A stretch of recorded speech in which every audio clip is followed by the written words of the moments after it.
Sir Compton Mackenzie, in the course of a long life, you've been, as far as I know, a writer, a soldier, you've been a music critic, you've been a spy, you've been a religious convert, you've been a bon viveur all the time. I take it is fair to say that you really have lived the life of your choice. Absolutely. Well, now at the age of almost 79, you're living the life of a Scottish gentleman, an elderly Scottish gentleman in Edinburgh. Perhaps you better explain to me why you are in your present situation. Well, actually, I really should apologize, John, for being in bed. The point is that I'm writing my autobiography at the moment, and I have to do a great deal of reading for it in the past, in very small print, my great-grandfather's autobiography. And I can only read in bed. I always have. Since I was at Oxford, I've read in bed. If I read in a chair, I go to sleep. And so from time to time, I have to take long days reading. In bed, that's the answer. Would it be a fair question to ask you if you go to bed in your chair afterwards? No, I didn't. No, I sleep quite well. I'm a jolly good sleeper. I mean, I read till about 4 in the morning. Who was your great-grandfather that he wrote an autobiography? Great-grandfather was, his real name was Whitshed. He was a midshipman once upon a time in the Navy, and he knocked down a lieutenant and got into trouble, but he was a favourite of the Admiral who predated his discharge.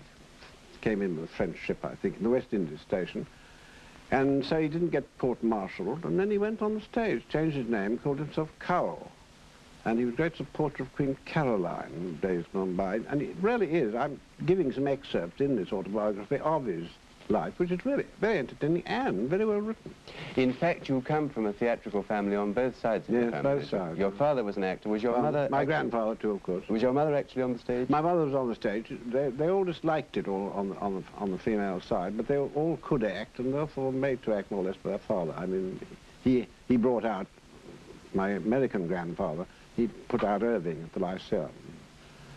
And I'm sure it goes back really in an immense way in both ways. When you were actually a child, were your parents working at that time? Yes, my father had a company, a Compton Comedy Company, old English comedy. Were you left on your own a great deal when you were a child? Well, with an old nurse, yes. Of course, they were away on tour most of the time, back for Easter week, Holy Week, and of course one was with them in the summer, and at the end of June, July, vacation. Did you miss them? Did you feel you'd like to be with them more? Oh, very much. Very, very much. Because this old nurse of mine was really, she was, I suppose she wasn't really, she must have been about 55 when she came to us, and took me on.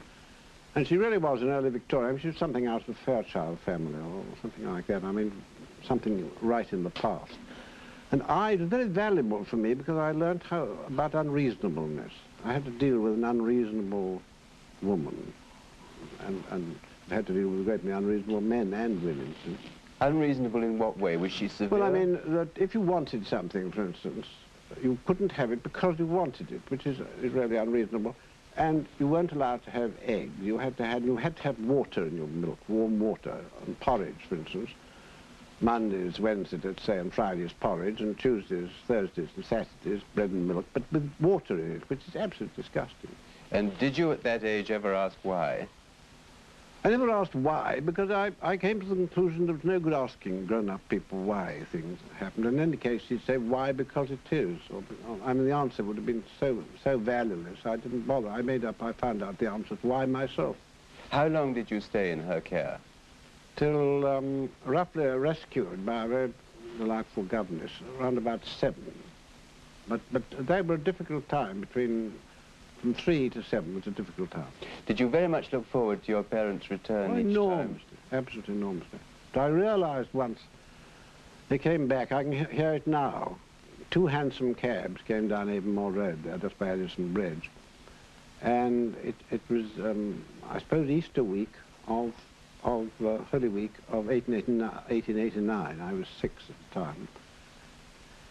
And they arrived, a man called Coward, and with a certain Lady Crigine, say, oh, you've got to come and dine, both of you, tonight at the Victoria, at the Hotel Victoria. Well, now, in 1888, 1889, the only places that were people dined out here were the Savoy, which had started it in 1888, the Grand Hotel in Northumberland Avenue, and the Victoria. Nowhere else did people dine. There was no Cecil, certainly no Ritz, of course, any of these things. And you dined at the alarmingly late hour of 7:30, which was considered rather an extravagant time to dine. And my mother said, I can hear her now, said, oh, I don't think we can, it's children's the last night. And Carl said, I'll put that right. And my father said, I think he must have been one of my father's backers. So I think we must go. So off they went, and as he went, he handed me a 10-shilling piece. And as I went up to my bedroom, I thought, I didn't think it in these words, but this is the emotion behind it, which I still retain. You could never afford in life ever again to depend on anybody's love. That you must always be prepared to be let down. And I opened the window and flung this 10-shilling piece out. Were you a precocious child? Well, I read before I was 2, so I was pretty precocious, yeah. What age were you when you first went to school?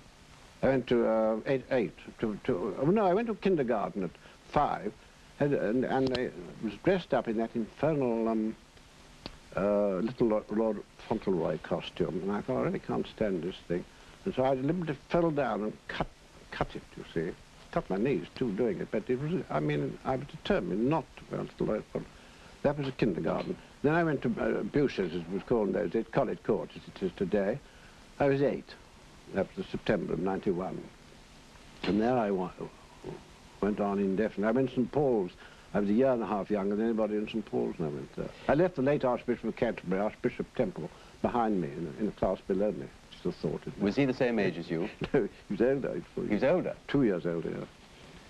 Did you do well at school, at any stage? I did much too well at my prep school, and I realized then that this must be given up, getting prizes every time, because otherwise I saw that I would be exploited, and I would be made to go into civil service. Why? Well, it was, I mean, scholarship at Baylor or somewhere, corpus. And I wasn't prepared for that. I didn't want to do that. I didn't want to go into civil service. And I didn't want to be, I just didn't want to be exploited. Let's just take that a bit more slowly. When did you decide that you didn't want to be exploited and you wanted to give it all up? Well, my instinct was pretty well soon after I got to St. Paul's, do you see. I realized you were put into a kind of cramming class called a special. And you were put up and up and up, and you were expected to do all these things. And I really didn't. I had so many other interests apart. I was very quick at everything, so that I could, in a sense, write a Greek prose while prayers were going on almost, or Latin prose, and I could learn my rep on the way up. And it's immediate memory, and of course not the kind of memory they wanted. And now I realized you've got to be low down in the class, which I was. I had a frightful time once because they had a preparation class, and you had to work for 2 hours from 6 to 8, the people. It was an optional class.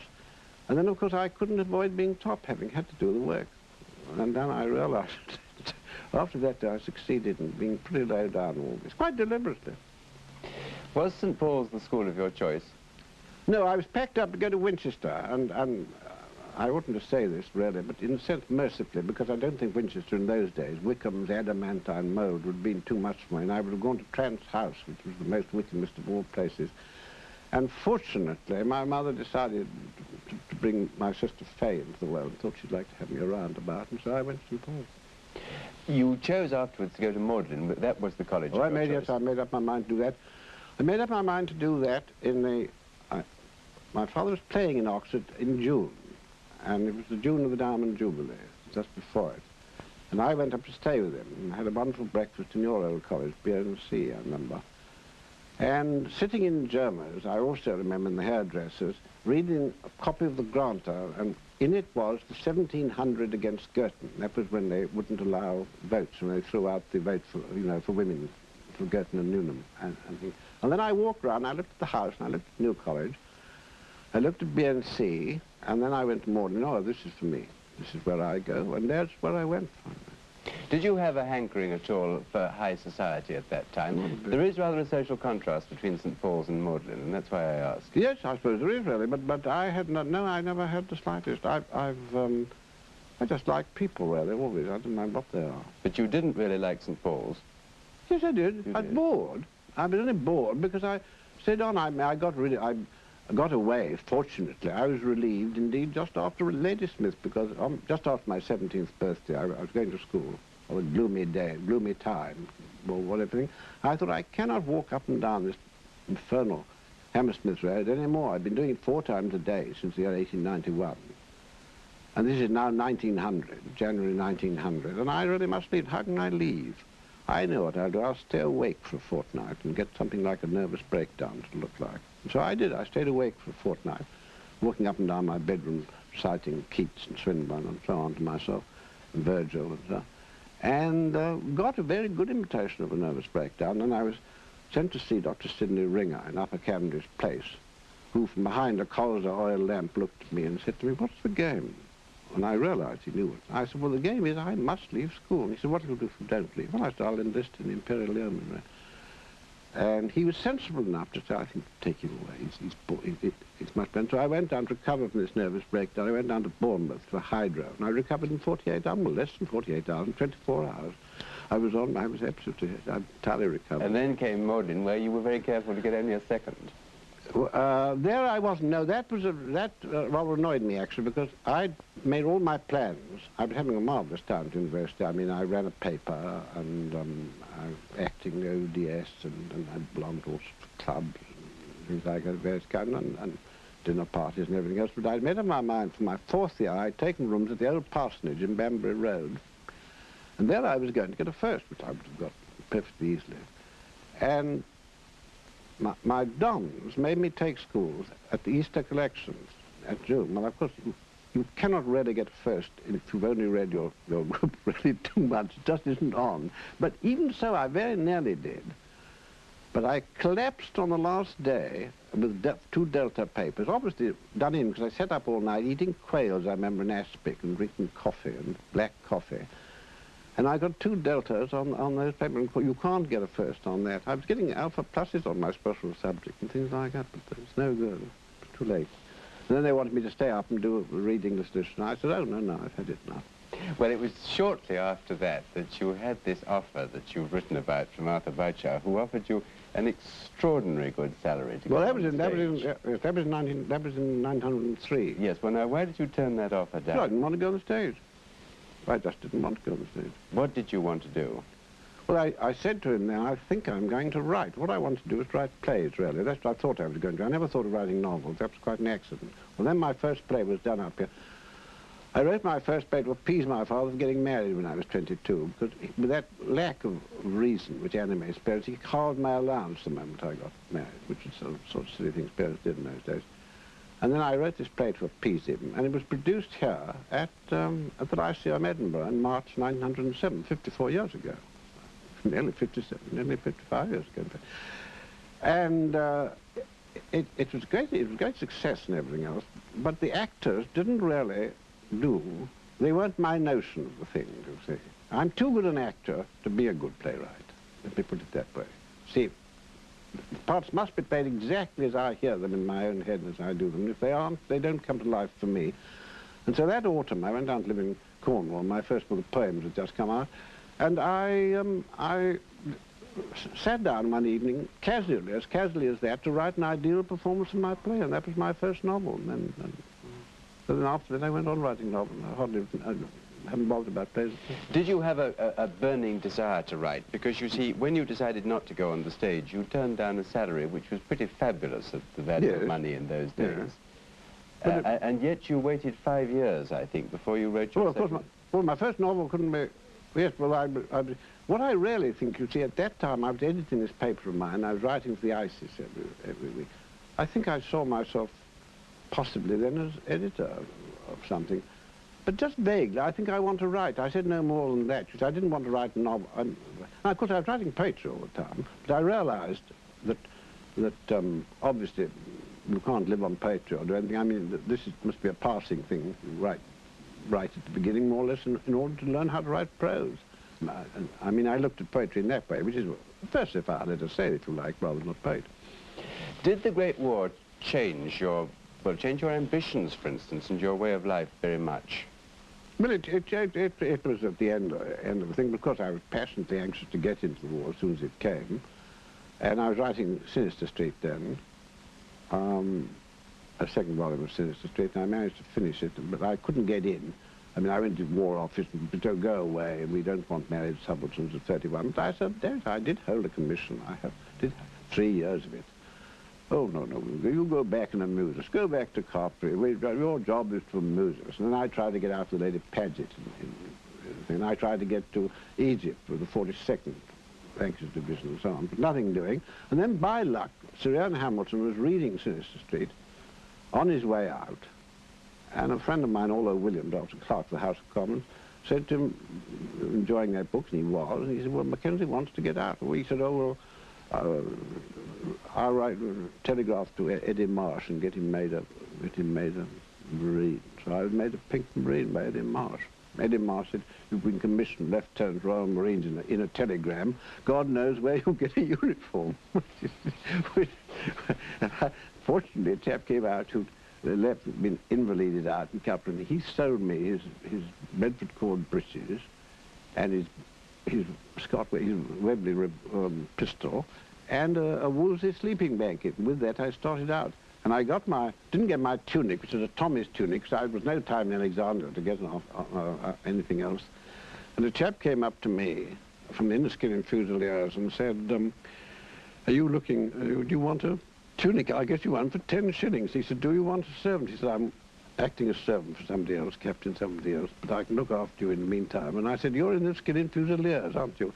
I wonder if you remember a brother of mine who was in the Inniskilling Fusiliers in Crete in 909 and I told him my name. He said, oh, I was his servant. Isn't that an extraordinary coincidence? One, I mean, well, it's almost fabulous, isn't it? Did you get any time during the First War to do any writing, or was there a complete gap in your writing life? No, that laid out writing. Except I did write, probably just as well, a book called No Papers, which was scratched out, and that was destroyed, the manuscript, when they shot my house up in Athens. And that was destroyed. But it wasn't, I mean, I'm very glad it was, because obviously it wouldn't have been any good. But my mind was concentrated on what I was doing. It seems, looking at your books, that this was a very big break in your writing life. Yes. I mean, I would have thought, if this isn't rude, that you've never written anything like the same quality since the First War. Well, I've written quite differently. What I've written since is, what I realized was, you can't go on in this elaborate prose which I developed in my earlier books. And if you've written 10,000 telegrams, as I had, in which you've at 1 6 halfpenny or something a word, and you know you've got to cut out everything, you really never... And then I read Stendhal, and I thought, well, that's really the way to write, just put down what's to be said, and not be bothered with decorating so much. I think that's really what happened. Have you always wanted to go on writing? Do you write for fun now, or do you write for money? No, I never saved any money. I've got to earn my living. I like living a certain way. I like nice house and everything, background and everything. So I've got to earn my living. Do you know how many books you've written? About 86, I think. You've also done film scripts, 1 or 2 plays? No, 1 or 2 film scripts. There's 1 or 2 plays. Plays don't really interest me. No. I think you once even wrote the words for a comic strip. Is that true? I did a comic strip. Well, you see, I like to know what one can... sorry. I like to know what one can do. And if you're asked, do you think you would do a comic strip? Well, I want to know whether I can do a comic strip. I mean, it's quite a difficult thing to do, let me tell you. And I have an enormous admiration ever since for comic strippers. I always have a notion, whenever you and I talk together, that this life of yours is really too good to be true, you know. I mean, do your reminiscences tend to be true on the whole? Absolutely. That's one thing I am. I'm absolutely truthful. I mean, I can't, the story, it's all too vivid for me to do anything else except say what really did happen. It's all so vividly imprinted. I have a Kodak mind. Have you consciously sought out the sort of experiences which make good copy for a writer? No, not a bit, never. Not in the slightest.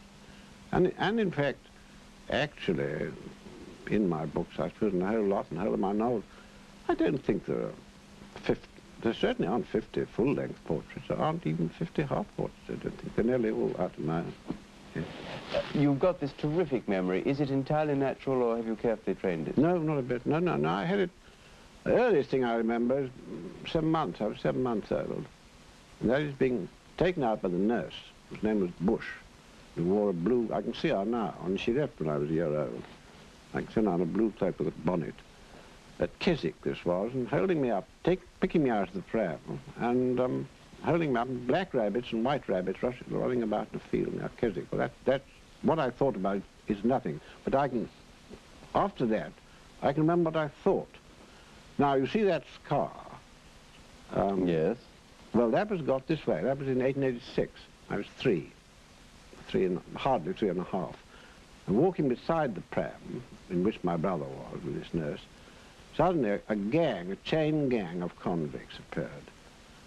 And I can see the warders now with trim beards and short carbines running around and yapping at them, like keeping line there and that sort of thing. And at the very end of the line, there was a tall chap about 6'3", with a very gaunt face and an expression in his eyes of absolute despair.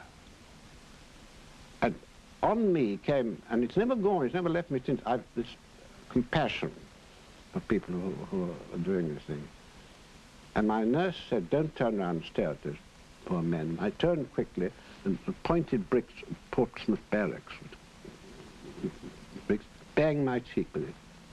And then I can see now, like thunder drops, slow drops of blood dropping under the pram, beside the pram, and then it was taken to a chemist. It was patched up. There's the scar. And that was when you were how old? 3. Three. 3.5. Hardly 3.5.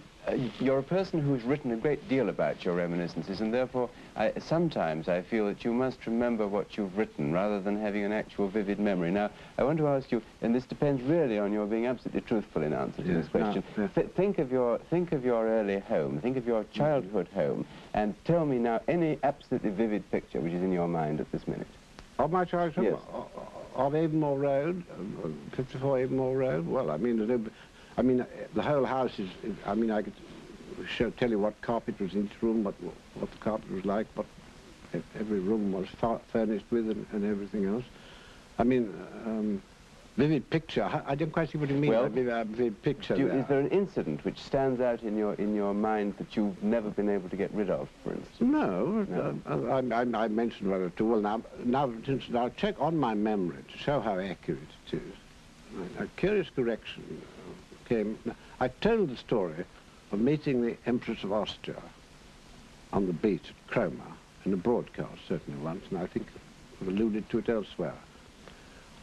But I was sitting on the beach at Cromer, and beside me was a very beautiful woman with a notebook, and she was writing in it and looking out to sea, and then thinking, and then writing again. And suddenly the clock in Church Tower at Portsmouth struck one, at Cromer struck 1, and she said, oh, dear, I should be late for my lunch. And she got up, and she was wearing a sort of beige dress with leg of mutton sleeves here. And as she walked up the beach, everybody turned and stared, and she put up a little parasol, cafe au lait, like this, to her head, and walked up. And somebody said to me, what did the Empress of Austria say to you? And when I told the story, I thought I was so disappointed she wasn't wearing a crown. But I said, this must have been in the year, we were in Cromer in 1887, 1891, and 1895. It must have been 91, just after I slashed my hand, which she probably inquired after. I began to think that's what must have happened. Well, I was talking to Edward Crankshaw the other day. He was talking about writing a book or something about it. So I told him this story. He said, I'll check on that. And he wrote to me and said, but she wasn't in Cromer in 1891. She was there in 1887. Therefore, I was only 4.5 when I remembered. Therefore, I would have been disappointed at 4.5. So my memory, you see, was right over what I thought about afterwards. Yes. Sir Compton, what public causes, if any, do you really believe in? Well, I think, I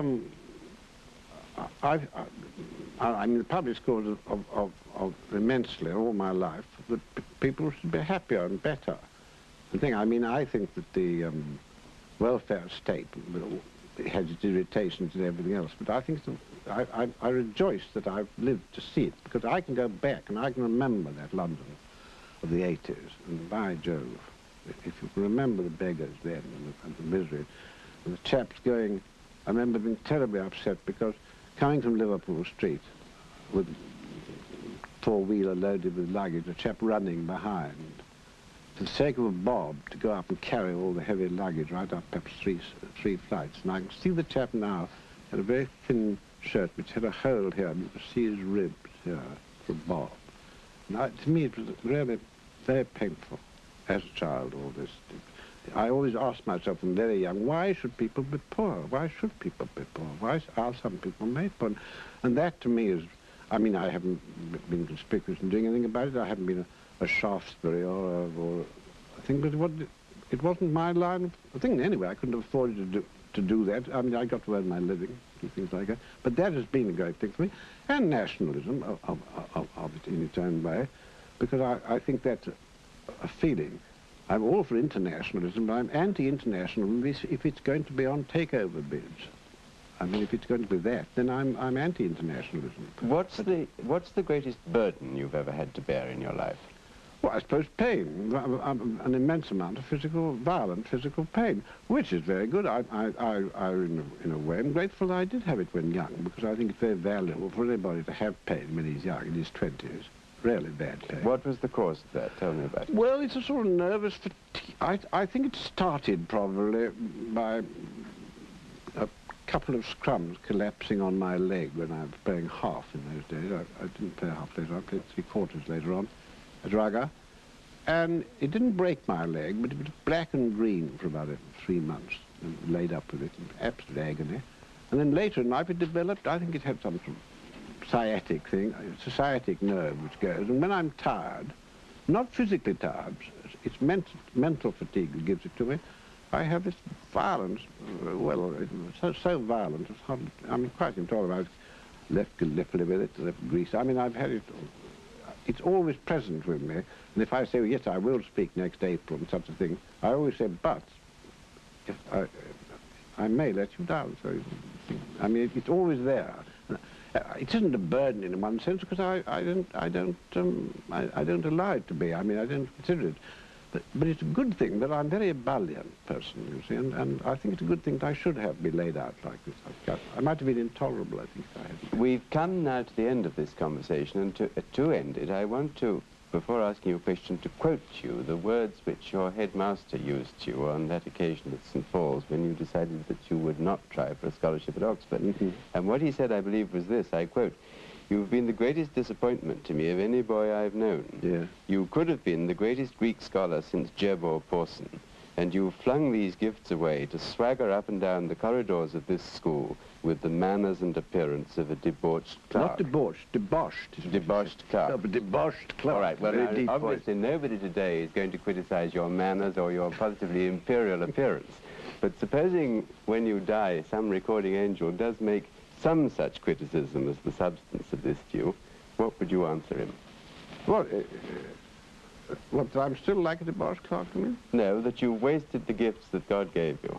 Well, no, because I don't think I have wasted them. I've used I've tried to entertain the world.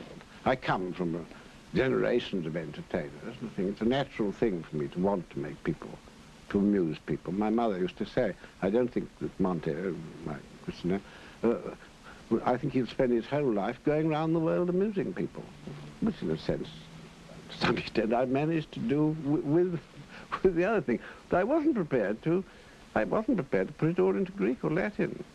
That was all. I don't think I've wasted my gift.